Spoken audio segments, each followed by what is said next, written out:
Hello everyone, welcome to my channel. ഇന്ന് നമ്മൾ നോക്കുന്നത് ശ്രീ യശ്പാൽ രചിച്ചിട്ടുള്ള ദുഃഖ് എന്നുള്ള കഹാനിയാണ്. അപ്പോൾ ഈ സ്റ്റോറിയിൽ പറയുന്നത് എന്താണെന്ന് വെച്ചാൽ, എല്ലാവർക്കും അവരവരുടേതായിട്ടുള്ള ഓരോ ദുഃഖങ്ങളുണ്ട്. എന്നാൽ ഗരീബി, അതുപോലെ തന്നെ അഭാവ്, അതായത് ഇല്ലായ്മയും ദാരിദ്ര്യവും, ഇത് രണ്ടിൻ്റെയും മുന്നിൽ മറ്റെല്ലാ ദുഃഖങ്ങളും നിസ്സാരമായിട്ട് മാറും. ഈ വിഷയത്തെ അടിസ്ഥാനമാക്കിയിട്ടുള്ള ഒരു സ്റ്റോറിയാണ് ഈ ദുഃഖ് എന്നുള്ളത്. അപ്പോൾ നമുക്ക് സ്റ്റോറിയിലേക്ക് കടക്കാം. ദുഃഖ് जिसे मनुष्य सर्वापेक्षा अपना समझ भरोसा रखता है, जब उसी से अपमान और तिरस्कार प्राप्त हो तो मन वितृष्णा से भर जाता है, एकदम मर जाने की इच्छा होने लगती है. इसे शब्दों में बता सकना संभव नहीं. മനുഷ്യൻ ഏറ്റവും കൂടുതൽ, സർവാപേക്ഷ എന്ന് വെച്ചാൽ സർവോപരി, ഏറ്റവും കൂടുതൽ തൻ്റേതെന്ന് വിചാരിച്ച് വിശ്വസിക്കുന്ന ആളിൽ നിന്നും അപമാനവും അവഗണനയും സഹിക്കേണ്ടതായിട്ട് വന്നാൽ ലഭിക്കുമ്പോൾ മനസ്സ് വിഷമത്താൽ നിറയും, മരിക്കണമെന്ന് ആഗ്രഹമുണ്ടാകും. ഇത് വാക്കുകളിലൂടെ പ്രകടിപ്പിക്കുക എന്നത് സാധ്യമല്ല. दिलीप ने हेमा को पूर्ण स्वतंत्रता दी थी. वह उसका कितना आदर करता था, कितनी आंतरिकता से वह उसके प्रति अनुरक्त था. ദിലീപ് ഹേമയ്ക്ക് പൂർണ്ണ സ്വാതന്ത്ര്യം നൽകിയിരുന്നു. അയാൾ അവളെ എത്ര ആദരിച്ചിരുന്നു, മാനസികമായി അവളോട് എത്രമാത്രം സ്നേഹമാണ്, അനുരാഗമാണ് അയാൾക്കുണ്ടായിരുന്നത്. അനുരുക്ത് എന്ന് വെച്ചാൽ അനുരാഗം. बहुत से लोग उसे अति कहेंगे. इस पर भी जब वह हेमा को संतुष्ट न कर सका और हेमा केवल दिलीप के उसकी सहेली के साथ सिनेमा देख आने के कारण रात भर रूठी रहकर सुबह उठते ही माँ के घर चली गई, तब दिलीप के मन में क्षोभ का अंत न रहा. എല്ലാവരും ഇതിനെ അതി, വളരെ കൂടുതൽ എന്ന് വിശേഷിപ്പിക്കുമായിരുന്നു. ഇത്രയൊക്കെ ആയിട്ടും ദിലീപിന് ഹേമയെ സന്തോഷിപ്പിക്കുവാനായില്ല. ദിലീപ് തൻ്റെ കൂട്ടുകാരിയോടൊപ്പം സിനിമയ്ക്ക് പോയി എന്ന കാരണത്താൽ മാത്രം ഹേമ രാത്രി മുഴുവൻ ദിലീപിനോട് പിണങ്ങിയിരുന്നു. രൂഢി രഹന എന്ന് വെച്ചാൽ പിണങ്ങിയിരിക്കുക. എന്നിട്ട് രാവിലെ ആയതും സ്വന്തം വീട്ടിലേക്ക് പോയി. അപ്പോഴും ദിലീപിൻ്റെ മനസ്സിലെ ശോഭം അടങ്ങിയിരുന്നില്ല. सितंबर का अंतिम सप्ताह था. वर्ष की ऋतु बीत जाने पर भी दिन भर पानी बरसता रहा. दिलीप बैठक की खिड़की और दरवाजों पर पर्दे डाले बैठा था. वितृष्णा और ग्लानि में समय स्वयं यातना बन जाता है. സെപ്റ്റംബറിലെ അവസാനത്തെ ആഴ്ചയായിരുന്നു. മഴക്കാലം കഴിഞ്ഞിട്ടും പകൽ മുഴുവനും മഴ പെയ്തുകൊണ്ടേയിരുന്നു. ദിലീപ് സ്വീകരണ മുറിയിൽ ഇരിക്കുകയായിരുന്നു. ജനാലയിലെയും വാതിലിൻ്റെയും കർട്ടൻ ഇട്ടിരുന്നു. വിരക്തിയുടെയും ദുഃഖത്തിൻ്റെയും അവസരത്തിൽ സമയം സ്വയം വേദനയായി മാറുന്നുണ്ട്. വിതൃഷ്ണ और ग्लानि, വിരക്തിയും ദുഃഖവും. एक एक मिनट गुजरना मुश्किल हो जाता है. समय को बीतता न देख दिलीप खींच कर सो जाने का यत्न करने लगा. इसी समय जीने पर से छोटे भाई के दम दम कर उतरते चले आने का शब्द सुनाई दिया. अलसाई हुई आंख को आधा खोल उसने दरवाजे की ओर देखा. ഓരോ നിമിഷവും കടന്നു പോകുന്നത് പ്രയാസമായിട്ട് തോന്നി ദിലീപിന്. സമയം പോകുന്നില്ല എന്ന് മനസ്സിലാക്കിയ ദിലീപ് ഖീജ്കർ, ദേഷ്യപ്പെട്ടിട്ട് ഉറങ്ങാനായിട്ട് ശ്രമിച്ചു. അതേസമയം തന്നെ അനുജന്റെ കോണിയിൽ നിന്നും, സ്റ്റെയർ കേസിൽ നിന്നും ഇറങ്ങി വരുന്ന ശബ്ദം കേട്ടു. അങ്ങനെ ആലസ് ഭരി അല്ലെങ്കിൽ അൽസായി ഹുയി ആഖി എന്ന് വെച്ചാൽ ലേസി ആയിട്ടുള്ള ആ കണ്ണുകൾ പകുതി തുറന്നിട്ട് ദിലീപ് വാതിലിന് നേരെ നോക്കി. छोटे भाई ने पर्दे को हटाकर पूछा, भाई जी आपको कहीं जाना न हो तो मैं मोटरसाइकिൾ ले जाऊं. छोटे भाई വന്നിട്ട് കേർട്ടൻ മാറ്റിയിട്ട് ചോദിച്ചു, ചേട്ടൻ എവിടേക്കും പോവാനില്ലെങ്കിൽ മോട്ടോർ ഞാൻ എടുത്തോട്ടെ. इस विघ्न से शीघ्र छुटकारा पाने के लिए दिलीप ने हाथ के इशारे से उसे इजाजत दे आंखें बंद कर ली. അപ്പോൾ ഈ ഒരു പ്രശ്നത്തിൽ നിന്ന് പെട്ടെന്ന് രക്ഷപ്പെടാൻ വേണ്ടിയിട്ട്, ചുട്കാര പാനാന്ന് വെച്ചാൽ മോചനം നേടാനായിട്ട്, ദിലീപ് കൈകൊണ്ട് ഇഷാര എന്ന് വെച്ചാൽ ഒരു ആംഗ്യം കാണിച്ചു. എന്നിട്ട് അതിനുള്ള അനുവാദം കൊടുത്തു. ഇജാസത്ത് ദേന, പെർമിഷൻ കൊടുക്കുക. അതായത് ദിലീപിന് എവിടേക്കും പോകാനില്ല, മോട്ടോർ സൈക്കിൾ എടുത്തിട്ട് പോയിക്കോളാൻ അനുജനോട് കൈകൊണ്ട് ഒരു ആക്ഷൻ കാണിച്ചു. दीवार पर टंगे क्लॉक ने कमरे को गुंजाते हुए 6 बज जाने की सूचना दी। दिलीप को अनुभव हुआ क्या वह यूं ही कैद में पड़ा रहेगा। उठकर खिड़की का पर्दा हटाकर देखा, बारिश थम गई थी। अब उसे दूसरा भय हुआ, कोई आ बैठेगा और अप्रिय चर्चा चला देगा। ഈ സമയത്താണ് ചുമരിൽ തൂക്കിയിട്ടിട്ടുള്ള ക്ലോക്കിൽ നിന്നും 6 മണിയായി എന്ന് മനസ്സിലായത്. താൻ ക്യാദിലാണോ, ക്യാദ് എന്ന് വെച്ചാൽ തടവിൽ കിടക്കുകയാണോ എന്ന് ദിലീപിന് തോന്നി. അപ്പോൾ എഴുന്നേറ്റിട്ട് ജനാലയിലെ കേർട്ടൻ മാറ്റി നോക്കി. മഴ നിന്നിരുന്നു, മഴ ശമിച്ചിരുന്നു. വീണ്ടും അയാൾക്ക് ഭയമായി, പേടിയായി. എന്താന്ന് വെച്ചാൽ ഇനി ആരെങ്കിലും വന്നിട്ട് അപ്രിയ ചർച്ച, ദിലീപിന് താല്പര്യമില്ലാത്ത, ഇഷ്ടമില്ലാത്ത ചർച്ച തുടങ്ങി വെക്കുമോ എന്ന്. वह उठा, बाई की साइकिल ले गली के कीचड़ से बचता हुआ और उससे अधिक लोगों की निगाहों से छिपता हुआ वह मोरी दरवाजे से बाहर निकला। शहर की पुरानी फसील के बाग से होता हुआ मिंटो पार्क जा पहुंचा। उस लंबे चौड़े मैदान में पानी से भरी घास पर पछुआ के तेज झोंकों में टिटुरने के लिए उस समय कौन आता। അയാൾ എഴുന്നേറ്റു. അതുപോലെ തന്നെ ബ്രദറിന്റെ സൈക്കിൾ എടുത്തിട്ട് തെരുവിലെ ചെളിയിൽ നിന്നും ഒഴിഞ്ഞു മാറി മറ്റുള്ളവരുടെ നിഗാഹെ, നോട്ടങ്ങളിൽ നിന്നും കണ്ണിൽപ്പെടാതെ പുറത്തിറങ്ങി. എന്നിട്ട് പട്ടണത്തിലെ പഴയ കോട്ടയുടെ ഗാർഡനിലൂടെ മിൻഡോ പാർക്കിലെത്തി. ബാഗ് എന്ന് വെച്ചാൽ ഗാർഡൻ ആണ്. ആ വിശാലമായിട്ടുള്ള മൈതാനത്തില് വെള്ളം നിറഞ്ഞ പുല്ലില് പച്ചുവാക്കെ തേസ് ജോക്കെ എന്ന് വെച്ച് കഴിഞ്ഞാല് പടിഞ്ഞാറൻ കാറ്റ്, അതിന്റെ ശക്തമായിട്ടുള്ള പ്രഹരമേറ്റിട്ട് തണുത്ത് വിറയ്ക്കാനായിട്ട്, ടിറ്റുർന എന്ന് വെച്ചാൽ തണുത്ത് വിറയ്ക്കുക, ആ സമയത്ത് അവിടെ ആരാണ് വരിക എന്ന് ചോദിച്ചിട്ട് നിർത്തുകയാണ്. उस एकांत में एक बेंच के सहारे साइकिल खड़ा कर वह बैठ गया। सिर से टोपी उतार बेंच पर रख दी। सिर में ठंड लगने से मस्तिष्क की व्याकुलता कुछ കം ഹുയി. അങ്ങനെ ആരുമില്ലാത്ത അവിടെ ഒരു ബെഞ്ചിൽ സപ്പോർട്ട് ചെയ്തിട്ട് ഈ സൈക്കിള് നിർത്തിവെച്ചു. സൈക്കിൾ അവിടെ നിർത്തിവെച്ചിട്ട് ദിലീപ് അവിടെ ഇരുന്നു. എന്നിട്ട് തലയിൽ നിന്നും ടോപ്പി, ആ ക്യാപ്പ് എടുത്ത് ബെഞ്ചിൽ വെച്ചു. തലയിൽ തണുപ്പടിച്ചതുകൊണ്ട് മസ്തിഷ്കത്തിന്റെ, ബ്രെയിനിന്റെ अस्वस्थതകൾ അല്പം ഒന്ന് കുറഞ്ഞു. ख्याल आया यदि ठंड लग जाने से वह बीमार हो जाए, उसकी हालत खराब हो जाए तो वह चुपचाप ഷഹീദ് की तरह अपने दुख को अकेला ही सहेगा. പെട്ടെന്നാണ് ഓർമ്മ വന്നത്. ഖയാൽ ആന, ഓർമ്മ വരിക.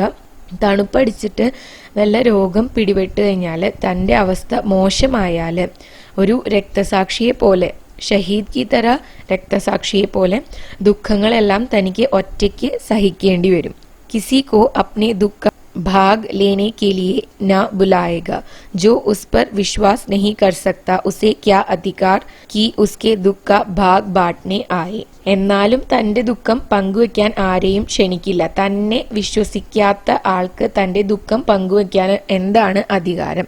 ബാട്ന, പങ്കുവെക്കുക. एक दिन मृत्यु दबे पाव आएगी और उसके रोग के कारण हृदय की व्यथा और रोग को ले उसके सिर पर സാന്ത്വന का हाथ दर उसे शांत कर चली जाएगी. മരണം ഒരു നാൾ നിശബ്ദമായിട്ട് വരും. ദബേ പാവ് ആന, നിശബ്ദമായിട്ട് വരിക. തൻ്റെ രോഗകാരണങ്ങളെയും ഹൃദയത്തിലെ വിഷമങ്ങളെയും രോഗത്തെയും എല്ലാം സ്വീകരിച്ച് തൻ്റെ ശിരസില് സാന്ത്വനത്തിന്റെ ഒരു സ്പർശവും നൽകിയിട്ട് തന്നെ ശാന്തനാക്കിയിട്ട് പോകും. उस दिन जो लोग रोने बैठेंगे उनमें हेमा भी होगी. उस दिन उसे खोकर हेमा अपने नुकसान का अंदाजा कर अपने व्यवहार के लिए पछताएगी. അന്ന് ദിലീപിന് വേണ്ടി കരയുന്ന വ്യക്തികളിൽ ഹേമയും ഉണ്ടാകും. അന്ന് ഹേമ തനിക്കുണ്ടായ നുക്സാൻ, നഷ്ടത്തെ കുറിച്ച് ഓർത്ത് തൻ്റെ വ്യവഹാർ, പെരുമാറ്റത്തെ കുറിച്ച് ആലോചിച്ച് പശ്ചാത്തപിക്കും.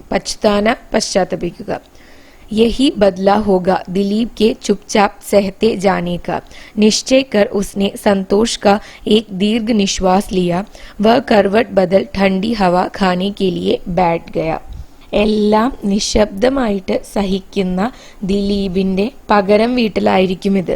ബദ്ലാ ഹോഗ എന്ന് വെച്ചാല് പ്രതികാരം, പകരം വീട്ടില്. ഇതെല്ലാം തീരുമാനിച്ചിട്ട് ഉറപ്പിച്ച് അയാൾ ഒരു ദീർഘനിശ്വാസം എടുത്തു. എന്നിട്ട് തണുത്ത വായു ശ്വസിക്കാനായിട്ട് തിരിഞ്ഞിരുന്നു. करवट लेना തിരിയുക. समीप 3 फरलॉन्ग पर मुख्य रेलवे लाइन से कितनी ही गाड़ियां गुजर चुकी थी. उधर दिलीप का ध्यान न गया था. अब जब फ्रंटियर मेल तूफान वेग से तीव्र कोलाहल करती हुई गुजरी तो दिलीप ने उस और देखा. लगातार फर्स्ट और सेकंड के डिब्बे से निकलने वाले तीव्र प्रकाश से वह समझ गया फ्रंटियर मेल जा रही है. 9:30 बज गए. സമീപത്തായി 3 ഫർലോങ് അകലെ പ്രധാന റെയിൽവേ പാളത്തിലൂടെ എത്രയോ വണ്ടികൾ കടന്നു പോയി കഴിഞ്ഞിരുന്നു. എന്നാൽ ദിലീപ് അവിടേക്ക് ശ്രദ്ധിച്ചതേയില്ല. ഫ്രോണ്ടിയർ മേൽ വലിയ ശബ്ദത്തോടെ കൊടുങ്കാറ്റിന്റെ വേഗതയിൽ, തൂഫാൻ വേഗം എന്ന് വെച്ചാൽ കൊടുങ്കാറ്റിന്റെ വേഗതയിൽ പാഞ്ഞു പോയപ്പോഴാണ് ദിലീപ് അവിടേക്ക് നോക്കിയത്. ഫസ്റ്റ് ക്ലാസ്, സെക്കൻഡ് ക്ലാസ് കമ്പാർട്ട്മെന്റുകളിൽ നിന്നും വന്നിരുന്ന തീവ്രമായിട്ടുള്ള പ്രകാശം, അതിൽ നിന്നും അയാൾ മനസ്സിലാക്കി പോകുന്നത് ഫ്രോണ്ടിയർ മെയിലാണെന്നും സമയം 9:30 ആയി എന്നും. स्वयं सह अन्याय के प्रतिकार की एक संभावना देख उसका मन कुछ हल्का हो गया था. वह लौटने के लिए उठा. शरीर में शैथिल्य की मात्रा बाकी रहने के कारण साइकिल पर न चढ़ वह पैदल बागोबाग बादशाही मस्जिद से टकसाली दरवाजे और टकसाली से भाटी दरवाजे पहुंचा. मार्ग में शायद ही कोई व्यक्ति दिखाई दिया हो. സ്വയം സഹിച്ച അന്യായത്തിന്റെ പ്രതികാര സാധ്യത കണ്ട് അയാളുടെ മനസ്സ് കുറച്ച് ശാന്തമായി. അപ്പോൾ മടങ്ങി പോകാൻ വേണ്ടിയിട്ട് അയാൾ എഴുന്നേറ്റു. ശരീരത്തിന് ക്ഷീണമുണ്ടായിരുന്നതിനാൽ സൈക്കിളിൽ കയറാതെ നടന്ന് നീങ്ങി. പേദൽ ജാന, നടന്നു പോവുക, ശൈഥില്യ, ക്ഷീണം. പാർക്കിലൂടെ ബാദ്ഷാഹി മസ്ജിദിലും പിന്നീട് ടക്സാലി ദർവാസയും അതിലൂടെ ഭാട്ടി ദർവാസയിലും എത്തി. വഴിയിൽ ആരെയും കണ്ടില്ല. सड़क किनारे स्तब्ध खड़े बिजली के लैंप निष्काम और निर्विकार भाव से अपना प्रकाश सड़क पर डाल रहे थे. मनुष्यों के अभाव की कुछ भी परवाह न कर लाखों पतंगे गोले बांध कर इन लैंपों के चारों ओर नृत्य कर रहे थे. सैर जगत के यह अद्भुत नमूने थे. प्रत्येक पतंगा एक नक्षत्र की भांति अपने मार्ग पर चक्कर काट रहा था. कोई छोटा, कोई बड़ा दायरा बना रहा था. कोई दाएं को, कोई बाएं को, कोई विपरीत गति में निरंतर चक्कर काटते चले जा रहे थे. कोई किसी से टकराता नहीं. वृक्षों के भीगे पत्ते बिजली के प्रकाश में चमचमा रहे थे. വഴിയരികിൽ സ്തബ്ധമായി നിൽക്കുന്ന വൈദ്യുതി പോസ്റ്റ്, ബിജ്ലി കെ ഖംബെ, അതിലെ ലാംപ്സ് നിർവികാരമായിട്ട് റോഡിലേക്ക് തങ്ങളുടെ പ്രകാശം പരത്തുന്നുണ്ടായിരുന്നു. മനുഷ്യരുടെ അഭാവം ശ്രദ്ധിക്കാതെ തന്നെ ലക്ഷക്കണക്കിന് പതംഗെ എന്ന് വെച്ചാൽ പ്രാണികള് ഈ ലാംപ്സിന് ചുറ്റും സർക്കിളായിട്ട് നൃത്തം ചെയ്യുന്നുണ്ടായിരുന്നു. ഈ ഇൻസെക്ട്സ് ദായറെ ബനാന എന്ന് വെച്ചാൽ ഇതുപോലെ തന്നെ റൗണ്ടായിട്ട് ആ വിളക്കിന് ചുറ്റും നൃത്തം ചെയ്യുകയായിരുന്നു. സോളാർ സിസ്റ്റത്തിന്റെ പോലെ ഓരോ ഇൻസെക്റ്റും ഒരു നക്ഷത്രത്തിന്റെ പോലെ അതിന്റെ ആ പാത്തിലൂടെ ഈ ലാമ്പിന് ചുറ്റും ഇങ്ങനെ റൊട്ടേറ്റ് ചെയ്തുകൊണ്ടേ ഇരിക്കുകയാണ്. ചിലത് ചെറിയ സർക്കിൾസ് ആണ് ഉണ്ടാക്കുന്നത്, ചിലത് വലിയ സർക്കിൾസ് ഉണ്ടാക്കുന്നുണ്ട്. ചിലത് ദായേ ഓർ വലത്തെ സൈഡിക്കാണ് ചുറ്റുന്നത്, ചിലത് ഇടത്തെ സൈഡിക്ക് ബായേ ഓറാണ് ചുറ്റുന്നത്, ചിലത് ഓപ്പോസിറ്റ് ഡയറക്ഷനിലാണ് പറന്ന് നടക്കുന്നത്. എന്നാൽ ഒറ്റ ഇൻസെക്റ്റും മറ്റൊരു ഇൻസെക്റ്റായിട്ട് കൂട്ടിമുട്ടുന്നില്ല. വൃക്ഷത്തിലെ ഈ നനഞ്ഞ ഇലകള് ലൈറ്റിന്റെ വെളിച്ചത്തില് തിളങ്ങുന്നുണ്ടായിരുന്നു. एक लैम्प के नीचे से आगे बढ़ने पर उसकी छोटी परछाई उसके आगे फैलती चलती.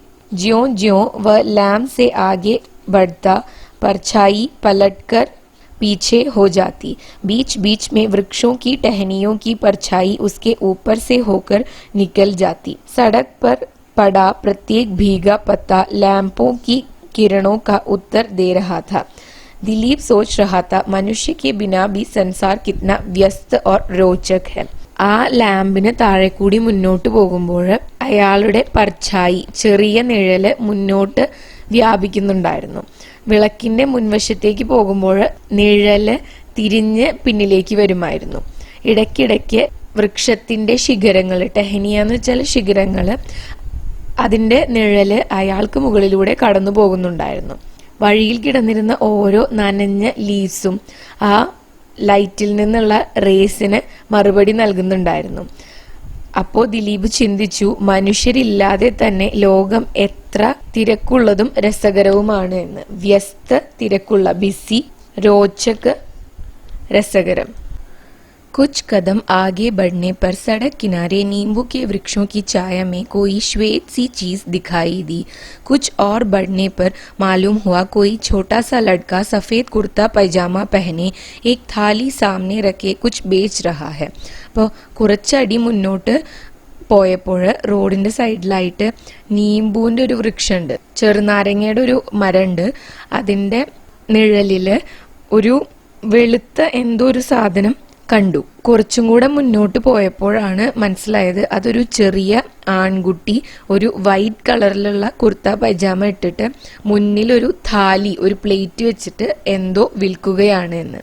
बचपन में गली मोहल्ले के लड़कों के साथ उसने अक्सर खोमचे वाले से सौदा खरीद कर खाया था.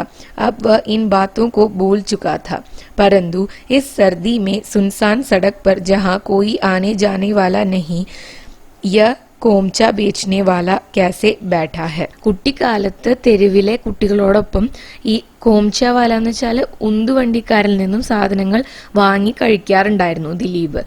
ഇപ്പോഴാകട്ടെ അതൊക്കെ മാറിയിരിക്കുന്നു. എന്നാൽ ഈ സർദിയിലെ, ഈ തണുപ്പില് യാത്രക്കാരും ഇല്ലാത്ത, സുൻസാൻ എന്ന് വെച്ചാൽ ആരുമില്ലാത്ത ആ ഒരു ശൂന്യമായിട്ടുള്ള വഴിയില് ഈ സാധന വിൽപ്പനക്കാരൻ എന്തിനാണ് ഇരിക്കുന്നത്? कोमचे वाले के शुद्र शरीर और आयु ने भी उसका ध्यान आकर्षित किया. उसने देखा रात में सौदा बेचने निकलने वाले इस सौदागर के पास मिट्टी के तेल की डिबरी तक नहीं है. समीप आकर उसने देखा वह लड़का सर्द हवा में सिकुड़कर बैठा था. दिलीप के समीप आने पर उसने आशा की एक निगाह उसकी ओर डाली और फिर आंखें झुका ली. ആ സാധന വിൽപ്പനക്കാരൻ്റെ മെലിഞ്ഞ ശരീരവും അതുപോലെ തന്നെ പ്രായവും അയാളെ ആകർഷിച്ചു. രാത്രിയിൽ സാധനം വിൽക്കുവാൻ ഇറങ്ങി തിരിച്ചിരിക്കുന്ന ഈ കച്ചവടക്കാരൻ്റെ കയ്യിൽ ഒരു മിട്ടിക്ക് തേൽ കി ഡിബ്രി, അതായത് ഒരു മണ്ണെണ്ണ വിളക്ക് പോലും ഉണ്ടായിരുന്നില്ല. ആ കുട്ടി തണുത്ത കാറ്റിൽ സിക്കുഡ്കർ, ചുരുണ്ടിട്ടാണ് ഇരിക്കുന്നത്. അടുത്തെത്തിയപ്പോൾ ദിലീപിന് മനസ്സിലായി. അയാളെ കണ്ട് അവൻ പ്രതീക്ഷയോടെ അയാളെ നോക്കി. എന്നിട്ട് വീണ്ടും മുഖം കുനിച്ചിരുന്നു. दिलीप ने और ध्यान से देखा. लड़के के मुख पर खोमचा बेचने वालों की सी चतुरता न थी, बल्कि उसकी जगह थी एक कातरता. उसकी थाली भी खोमचे का ताल न होकर घरेलू व्यवहार की एक मामूली हल्की मुरादाबादी थाली थी. तराजू भी न था. थाली में कागज के 8 टुकड़ों पर पकौड़ों को बराबर बराबर डेरियां लगाकर रख दी गई है. അപ്പോൾ കുട്ടിയുടെ മുഖത്ത് ഈ വഴിയോര കച്ചവടക്കാരുടെ പോലെയുള്ള സാമർഥ്യമൊന്നുമില്ല, ചതുർത്ഥ സാമർഥ്യം. അതിൻ്റെ സ്ഥാനത്ത് ഒരു തരം കാതർത, ഒരു തരം പേടിയാണുള്ളത്. അവനെ കൂടുതൽ ശ്രദ്ധിച്ചപ്പോൾ ദിലീപ് കണ്ടു അവന്റെ മുൻപിൽ വഴിയോര കച്ചവടക്കാരുടെ കയ്യിലുള്ള ആ താലി, ആ പാത്രമല്ല ഉള്ളത്. പകരം ഒരു ഘരേലു, വീട്ടിൽ ഉപയോഗിക്കുന്ന ഒരു പാത്രമാണ് ഉള്ളത്. സാധാരണ ഒരു മുറാദാബാദി പാത്രമായിരുന്നു അത്. അതുപോലെ തന്നെ തരാജു, ത്രാസും ഉണ്ടായിരുന്നില്ല. പ്ലേറ്റില് 8 കടലാസ് കഷ്ണങ്ങളില് പക്കോട തുല്യമായി വീതിച്ച് വെച്ചിട്ടുണ്ടായിരുന്നു. दिलीप ने सोचा इस ठंडी रात में हम ही 2 व्यक्ति बाहर है. वह उसके पास जाकर टिटक गया. मनुष्य मनुष्य में कितना भेद होता है, परंतु मनुष्यत्व एक चीज है जो कभी कभी भेद की सब दीवारों को लांघ जाता है. दिलीप को समीप खड़े होते देख लड़के ने कहा, एक एक पैसे में एक एक डेरी. ഈ തണുത്ത രാത്രിയിൽ തങ്ങൾ രണ്ടുപേരും മാത്രമാണ് പുറത്തുള്ളത് എന്ന് ദിലീപ് ഓർത്തു. അയാൾ അവന്റെ അടുത്ത് ചെന്ന് നിലയുറപ്പിച്ചു. ടിട്ടക് ഗയ, നിലയുറപ്പിക്കുക. മനുഷ്യർ തമ്മിൽ എത്രയോ വ്യത്യാസങ്ങളുണ്ടാകാം, എന്നാൽ വ്യത്യാസങ്ങളാകുന്ന ദീവാർ, മതിലുകളെയെല്ലാം തന്നെ മറികടക്കുന്ന കാര്യമാണ് മനുഷ്യത്വം. ദിലീപ് സമീപത്ത് നിൽക്കുന്നത് കണ്ടിട്ട് ആ കുട്ടി പറഞ്ഞു, 1 പൈസയ്ക്ക് 1 പൊതി. एक क्षण चुप रह दिलीप ने पूछा, सबके कितने पैसे? बच्चे ने उंगली से डेरियों को गिनकर जवाब दिया, 8 पैसे.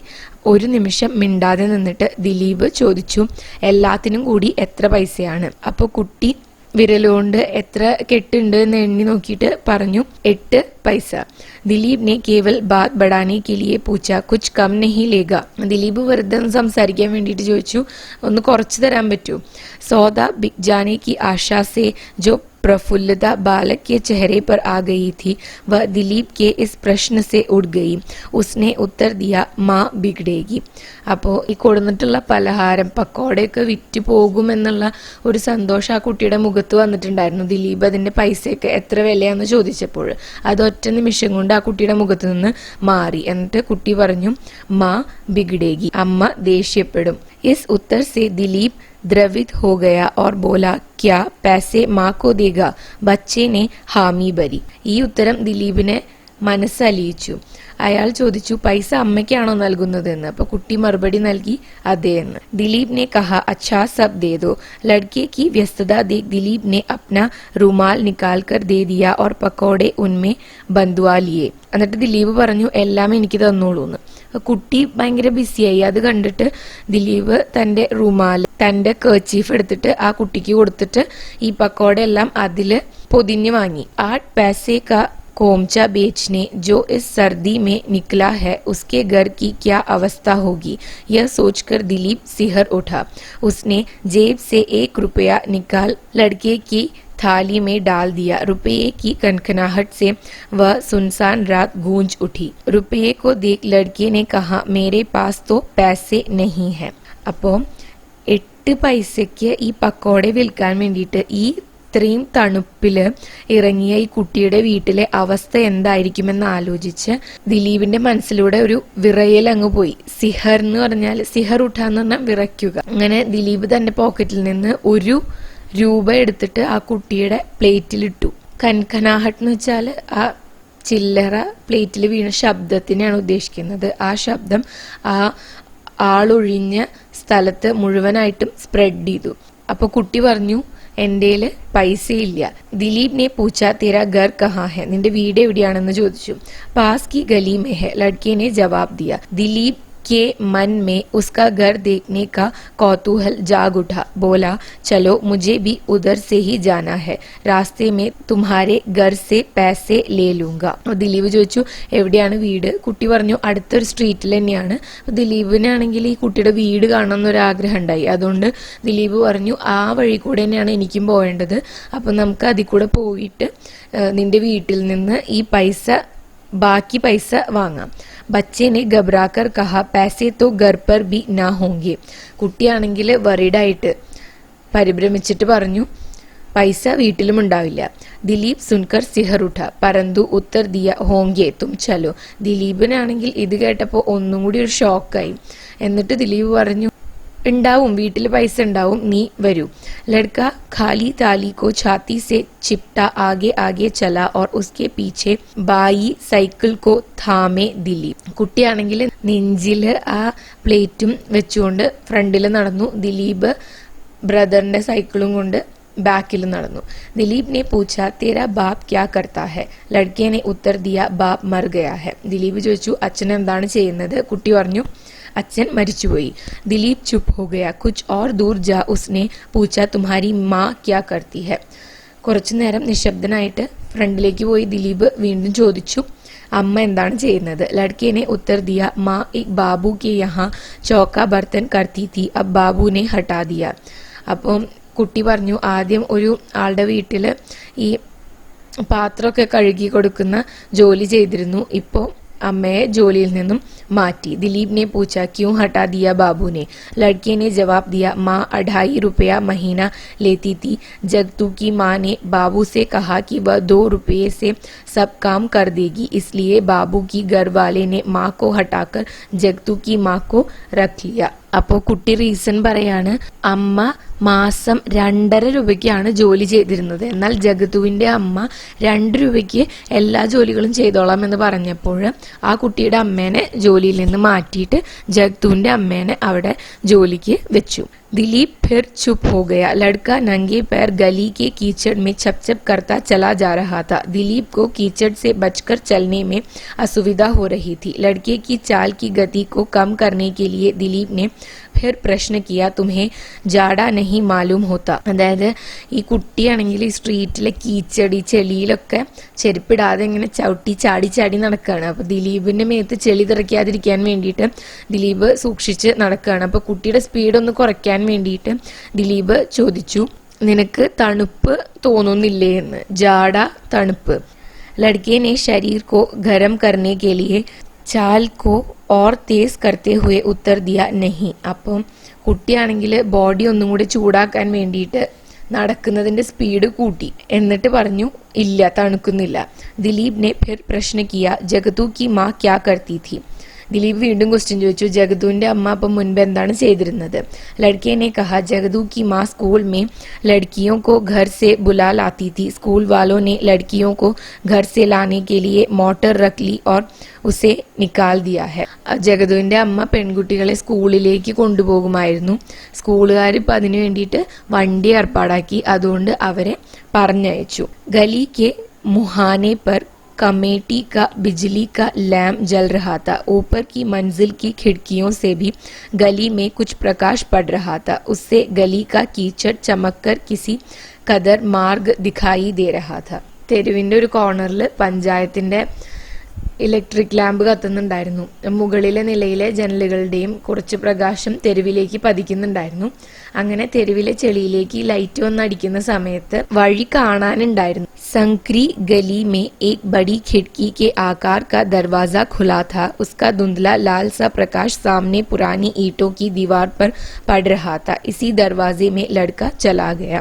संकरी गली, ഇടുങ്ങിയ തെരുവിലേക്ക് ഒരു വലിയ ജനാലയുടെ ആകൃതിയിലുള്ള ഒരു ഡോറ് തുറന്നിട്ടുണ്ടായിരുന്നു. അതിൽ കൂടെ ചുവന്ന വെളിച്ചം, ഡിമ്മായിട്ടുള്ള ചുവന്ന വെളിച്ചം മുന്നിലുള്ള ഇഷ്ടിക കൊണ്ട് നിർമ്മിച്ചിട്ടുള്ള പഴയ ഒരു വാളിൽ പതിക്കുന്നുണ്ടായിരുന്നു. ഈ വാതിലിലൂടെ കുട്ടി അകത്തേക്ക് കടന്നുപോയി. ദിലീപ് ने झांक कर देखा. मुश्किल से आदमी के कद की ऊंचाई की कोठरी में, जैसी प्रायः शहरों में ईंधन रखने के लिए बनी रहती है, धुआं उगलती मिट्टी के तेल की एक डिबरी अपना धुंधला लाल प्रकाश फैला रही थी. एक छोटी चारपाई जैसी की श्राद्ध में महाब्राह्मणों को दान दी जाती है, काली दीवार के सहारे खड़ी थी. उसके पाए से दो एक मैले कपड़े लटक रहे थे. एक शीनकाय आधी उम्र की स्त्री मैली सी धोती में शरीर लपेट बैठी थी. ദിലീപ് അതിലൂടെ എത്തി നോക്കി. ജാക്ന, എത്തി നോക്കുക. സാധാരണ പട്ടണങ്ങളിൽ വിറകും മറ്റും സൂക്ഷിക്കുന്നതിനായിട്ട് ഉണ്ടാക്കുന്നത് പോലെയുള്ള കഷ്ടിച്ച ഒരാളുടെ പൊക്കത്തിലുള്ള ഒരു മുറിയിൽ പുക വരുന്ന ഒരു മണ്ണെണ്ണ വിളക്കുണ്ട്. അതിൽ നിന്നാണ് ഈ ചുവന്ന വെളിച്ചം വരുന്നത്. ശ്രാദ്ധത്തിന് ബ്രാഹ്മണന്മാർക്ക് ദാനമായിട്ട് കൊടുക്കുന്നത് പോലെയുള്ള ഒരു ചെറിയ കട്ടിൽ കറുത്ത ആ ചുമരിനോട് ചേർന്ന് ചാരി വെച്ചിരുന്നു. അതിന്റെ കാലുകളിൽ ഒന്ന് രണ്ട് ചെളി പുരണ്ട വസ്ത്രങ്ങൾ തൂക്കിയിട്ടിരുന്നു. മുഷിഞ്ഞ വസ്ത്രങ്ങൾ കൊണ്ട് ശരീരം മറച്ച ഒരു മധ്യവയസ്കയായിട്ടുള്ള ഒരു മെലിഞ്ഞ സ്ത്രീ അവിടെ ഇരുന്നിരുന്നു. ബേട്ടേക്കോ ദേഖാ, स्त्री ने पूछा, सौदा बिक गया बेटा? लड़के ने उत्तर दिया, हाँ माँ, और रुपया माँ के हाथ में देकर कहा, बाकी पैसे बाबू को देने हैं. അമ്മ ചോദിച്ചു, കൊണ്ടുപോയ സാധനങ്ങളൊക്കെ വിറ്റ് കഴിഞ്ഞു? അപ്പോൾ മകൻ പറയാണ്, ആ, അതൊക്കെ വിറ്റ് കഴിഞ്ഞു. ഇനി ഈ സാറിന് എന്ത് കൊടുക്കണം? പൈസ ബാക്കി കൊടുക്കണം. रुपया हाथ में ले माँ ने विस्मय से पूछा, कौन बाबू बेटा? बच्चे ने उत्साह से कहा, साइकिल वाले बाबू ने सब सौदा लिया, उसके पास छुट्टे पैसे नहीं थे, बाबू गली में खड़ा है. അമ്മ ചോദിച്ചു, ഏതാളാണ് വാങ്ങിയത്? അപ്പോൾ കുട്ടി പറഞ്ഞു, സൈക്കിളും കൊണ്ട് വന്നിട്ടുള്ള ആളാണ്. അദ്ദേഹത്തിന്റെ കയ്യിൽ ചുട്ടെ, അതായത് ചില്ലറ പൈസ ഉണ്ടായിരുന്നില്ല. അദ്ദേഹം ആ ഗലിയിൽ നിൽക്കുന്നുണ്ട്. घबराकर माँ बोली, रुपये के पैसे कहाँ मिलेंगे बच्चा?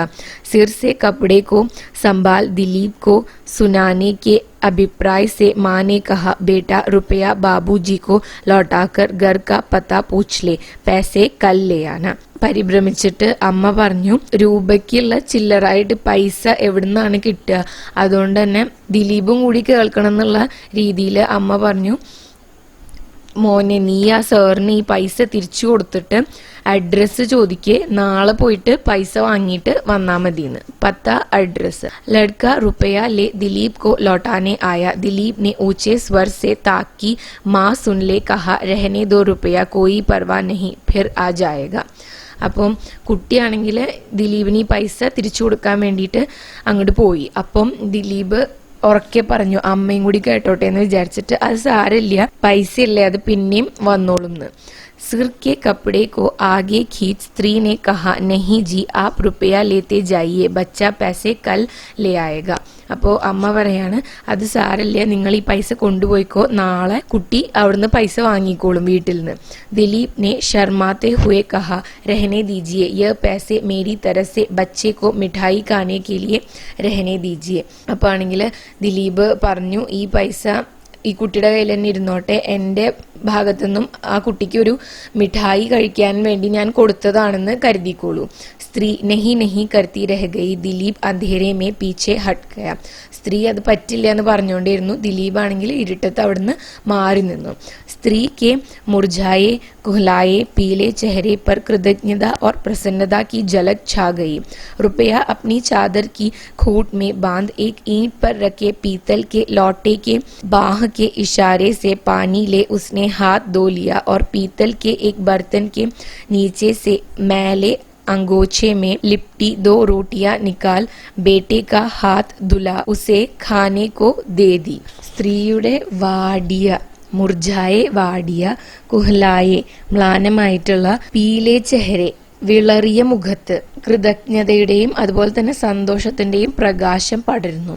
രൂപ പുതപ്പിന്റെ മൂലയിൽ കെട്ടിവെച്ചു. ഇഷ്ടയുടെ പുറത്ത് വെച്ചിരുന്ന ഒരു പാത്രത്തിൽ നിന്നും വെള്ളമെടുത്ത് കൈ കഴുകി മറ്റൊരു പാത്രത്തിനടിയിൽ മുഷിഞ്ഞ തോർത്തിൽ പൊതിഞ്ഞു വെച്ചിരുന്ന 2 ചപ്പാത്തി എടുത്ത് മകന്റെ കൈ കഴുകിച്ച് അവന് കഴിക്കുവാനായിട്ട് കൊടുത്തു. ബേട്ട തുരന്ത് കി കമായി സെ പുലകിത് ഹോ രഹാ ഥാ മുഹ് ബനാ കഹാ റൂഖി റോട്ടി. മകൻ ആ പെട്ടെന്നുണ്ടായ വരുമാനത്തിൽ പുളകം കൊണ്ടിരിക്കുകയായിരുന്നു. അങ്ങനെ മുഖം വീർപ്പിച്ചിട്ട് പറഞ്ഞു ഇന്നും ഈ ഉണങ്ങിയ ചപ്പാത്തിയാണോ? ഹാത്ത് आंखों पर रख बच्चा मुंह फैलाकर रोना ही चाहता था. माँ ने उसे गोद में खींच लिया और कहा मेरा राजा बेटा सुबह जरूर दाल खिलाऊंगी. देख बाबू तेरे लिए रुपया दे गए है शाबाश. കുട്ടിയാണെങ്കിൽ കരച്ചിൽ വന്നിട്ട് നിൽക്കുകയാണ്. ആ സമയത്ത് അമ്മ അവനെ സമാധാനിപ്പിച്ചിട്ട് പറഞ്ഞു ഇന്നും കൂടിയും ഈ ഉണങ്ങിയ ചപ്പാത്തി നീ കഴിക്കൂ, നാളേക്ക് ഞാൻ എന്തായാലും ദാൽ ഉണ്ടാക്കി തരാം, കണ്ടില്ലേ സാറ് നിനക്ക് വേണ്ടിയിട്ട് പൈസ തന്നിട്ടാണ് പോയിട്ടുള്ളത് എന്ന്. എന്നിട്ട് ആ കുട്ടീനെ സമാധാനിപ്പിക്കുകയാണ്. सुबह मैं तुझे खूब सौदा बना दूंगी फिर तू रोज दाल खाना. बेटा रीझ गया. उसने पूछा माँ तूने रोटी खा ली. അപ്പം അമ്മ പറയാണ് നാളെ ഞാൻ കുറച്ചും കൂടി അധികം പലഹാരം ഉണ്ടാക്കി തരാം, അപ്പോൾ നീ അത് എന്നും വിൽക്കുകയാണെങ്കിൽ എന്നും നിനക്ക് ദാല് കഴിക്കാലോ എന്ന്. അപ്പോൾ അവന് സന്തോഷമായി. അവൻ ചോദിച്ചു अम्मा चपाती കഴിച്ചോ എന്ന്. खाली अंगोछे को तहाते हुए माँ ने उत्तर दिया हाँ बेटा अब मुझे भूख नहीं है तू खा ले. ഒഴിഞ്ഞ തോർത്ത് അങ്കോച്ച ആ തോർത്ത് ചുരുട്ടിക്കൊണ്ട് അമ്മ പറഞ്ഞു മോനെ എനിക്കിപ്പോൾ വിശപ്പില്ല, നീ കഴിച്ചോളൂ എന്ന്. ഭൂക്കി മാ കാ ബേട്ട ബച്പൻ के कारण रूठा था परंतु माँ की बात के बावजूद घर की हालत से परिचित था. उसने अनिच्छा से एक रोटी माँ की ओर बढ़ाकर कहा एक रोटी तू खा ले. കുട്ടിയാണെങ്കിൽ അവനൊരു കുട്ടിയായതുകൊണ്ടാണ് പിണങ്ങിയിരുന്നത്. പക്ഷെ അമ്മ വിശപ്പില്ല എന്ന് പറഞ്ഞാലും വീട്ടിലത്തെ അവസ്ഥ കുട്ടിക്ക് അറിയുന്നത് കൊണ്ട് മനസ്സില്ലാ മനസ്സോടെ അവൻ ഒരു റോട്ടി അമ്മയുടെ നേരെ നീട്ടിയിട്ട് പറഞ്ഞു ഇത് അമ്മ കഴിച്ചോളൂ. माँ ने स्नेह से पुचकाकर कहा ना बेटा मैंने सुबह देर से खाई थी मुझे अभी भूख नहीं तू खा. അമ്മയാണെങ്കിൽ സ്നേഹത്തോടെ അവനോട് പറഞ്ഞു വേണ്ട, ഞാൻ രാവിലെ വൈകിട്ടാണ് ഭക്ഷണം കഴിച്ചത്, അതുകൊണ്ട് എനിക്കിപ്പോൾ വിശപ്പില്ല, നീ കഴിച്ചോളൂ. दिलीप के लिए और देख सकना संभव न था. दांतों से होठ दबा वह पीछे हट गया. ദിലീപിന് ഇനിയും ഈ കാഴ്ച കാണുക എന്നുള്ളത് പോസിബിൾ ആയിട്ട് തോന്നിയില്ല. അതുകൊണ്ട് തന്നെ ദിലീപ് അവിടെ നിന്ന് തിരിച്ചു പോന്നു. मकान पर आकर वह बैठा ही था कि नौकर ने 2 भद्र पुरुषों के नाम बताकर कहा आए थे बैठकर चले गए. खाना तैयार होने की सूचना दी. दिलीप ने उसकी ओर बिना देखे ही कहा भूख नहीं है. उसी समय उसे लड़के की माँ का भूख नहीं कहना याद आ गया था. അങ്ങനെ വീട്ടിൽ വന്നിട്ട് ദിലീപ് ഇരുന്നിട്ടേ ഉള്ളൂ. അപ്പോൾ സെർവൻറ്റ് വന്നിട്ട് 2 മാന്യന്മാരുടെ പേര് പറഞ്ഞു. എന്നിട്ട് പറഞ്ഞു അവരിവിടെ വന്നിരുന്നു, വെയിറ്റ് ചെയ്തു, എന്നിട്ട് തിരിച്ചുപോയി. അതുപോലെ തന്നെ ദിലീപിനോട് പറഞ്ഞു ഫുഡ് റെഡി ആയിട്ടുണ്ട്, വന്ന് കഴിച്ചോളാൻ. അപ്പോൾ ദിലീപ് പറഞ്ഞു എനിക്കിപ്പോൾ വിശപ്പില്ല എന്ന്. അതോടൊപ്പം തന്നെ ദിലീപിന് ആ കുട്ടിയുടെ അമ്മ തനിക്ക് വിശപ്പില്ല എന്ന് പറയുന്നതാണ് ഓർമ്മ വന്നത്. നോക്കർ കുച്ച് ന സമജ് വിസ്മിത് ഖടാ രഹാ. ദിലീപ് ने खींच कर कहा जाओ जी. मिट्टी की तेल की डिबरी से प्रकाश में देखा वह दृश्य उसकी आंखों के सामने से हटना न चाहता था. സെർവൻറ്റിനാണെങ്കിൽ ഒന്നും മനസ്സിലായില്ല. ദിലീപ് പറഞ്ഞു പോയിക്കോളാൻ സെർവൻറ്റിനോട്. അന്ന് ആ മങ്ങിയ മണ്ണെണ്ണ വിളക്കിന്റെ വെളിച്ചത്തിൽ കണ്ട ആ ദൃശ്യം ദിലീപിന്റെ കണ്ണിൽ നിന്നും മായുന്നുണ്ടായിരുന്നില്ല. छोटे भाई ने आकर कहा भाभी ने यह पत्र भेजा है और लिफाफा दिलीप की ओर बढ़ा दिया. അപ്പോൾ അനുജൻ വന്നിട്ട് പറഞ്ഞു ഭാബി ഏട്ടത്തി ഈ പത്രം ചേട്ടന് വേണ്ടി തന്നിട്ടതാണ്. എന്നിട്ട് ആ ലിഫാഫ ആ എൻവെലോപ്പ് ദിലീപിന് കൊടുത്തു. दिलीप ने पत्र खोला. पत्र की पहली लाइन में लिखा था मैं इस जीवन में ദുഃഖ് ഹി ദേഖ്നെ കോ പേദാ ഹുയി ഹും. ദിലീപ് ആ എൻവലപ്പ് ഓപ്പൺ ചെയ്തിട്ട് നോക്കിയപ്പോൾ ആ ലെറ്ററിൽ എഴുതിയിട്ടുണ്ടായിരുന്നത് ഞാൻ ഈ ജീവിതത്തിൽ വിഷമങ്ങൾ മാത്രം കാണാനായിട്ട് ജനിച്ചിട്ടുള്ളതാണ് എന്നാണ്. ദിലീപ് നെ ആകെ ന പഡ് പത്ര ഫാട്കർ ഫേക്ക് ദിയ. ദിലീപ് പിന്നെ അത് വായിച്ചില്ല, ആ ലെറ്റർ വലിച്ച് കീറിക്കളഞ്ഞു. ഫാഡ്ന കീറുക, ഫേക്ക് ദേന വലിച്ചെറിയുക. ഉസ്കെ മാത്തെ പർ ബൽ പഡ് ഗയെ, ഉസ്കെ മുഹ് സെ നിക്ല കാഷ് तुम जानती दुख किसे कहते हैं. तुम्हारा यह रसीला दुख तुम्हें ना मिले तो जिंदगी दूबर हो जाए. അയാളുടെ നെറ്റി ചുളിഞ്ഞു. എന്നിട്ട് അയാൾ ഇപ്രകാരം പറഞ്ഞു കൊള്ളാം, ദുഃഖം എന്താണെന്ന് നിനക്കറിയുമോ? രസകരമായ ഈ ദുഃഖം നിനക്കില്ലെങ്കിൽ പിന്നെ ഈ ജീവിതം തന്നെ ദുഷ്കരമായേക്കുമെന്ന്. ഇങ്ങനെയാണ് സ്റ്റോറി അവസാനിക്കുന്നത്. അപ്പം നമ്മളെല്ലാവരും നമ്മളുടെ ലൈഫിൽ കുറേ കാര്യങ്ങളെക്കുറിച്ച് വിഷമിക്കുകയും അതുപോലെ തന്നെ അതിനെക്കുറിച്ച് കംപ്ലൈൻറ്റ് ചെയ്തുകൊണ്ടും ഇരിക്കുകയും ചെയ്യും. പക്ഷേ യഥാർത്ഥത്തിലുള്ള ദുഃഖം എന്താണെന്ന് മനസ്സിലാകുമ്പോഴാണ് നമ്മളൊക്കെ എത്ര ബ്ലെസ്ഡ് ആയിട്ടുള്ളവരാണ്, ഇങ്ങനെ ഇത്രയും ദാരിദ്ര്യവും വിശപ്പും ഒന്നും സഹിച്ച് ജീവിക്കേണ്ടി വരുന്നില്ലല്ലോ എന്ന് നമ്മൾ തിരിച്ചറിയുന്നത്. അങ്ങനെ ഈ സ്റ്റോറി ഇവിടെ അവസാനിക്കുകയാണ്.